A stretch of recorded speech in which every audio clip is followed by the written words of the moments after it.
Hi everyone, new vlog up! Yay! New vacuum! Finally, after almost 4 months, nakabili na talaga.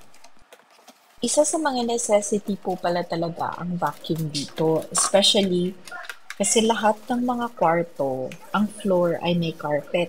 Built-in na po talaga. And even yung hallways papunta sa ibang kwarto, naka-carpet po siya. So ever since nang dumating kami dito, talagang maalikabok.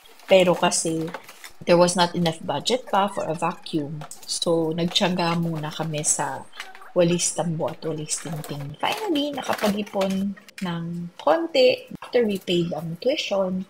So nagkaroon ng extra at nakabili na po ng vacuum.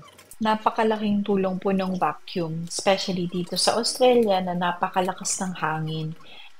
Every day, kahit nagwalis na po kayo, babalik at babalik yung alikabok.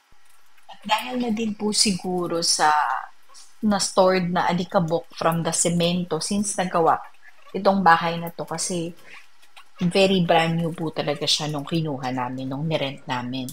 So, lahat ng alikabok na yun, na napondo po dun sa carpet, ever since na dumating kami dito, talagang nagstay po siya doon kasi hindi siya nakaalis totally with walis tambo or walis tingting combined. So, talagang kailangan talaga ng vacuum. And then, I started to have allergies.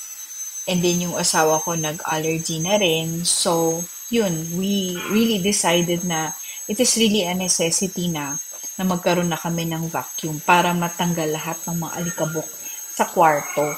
And also, para ma-address din po yung allergy issues namin.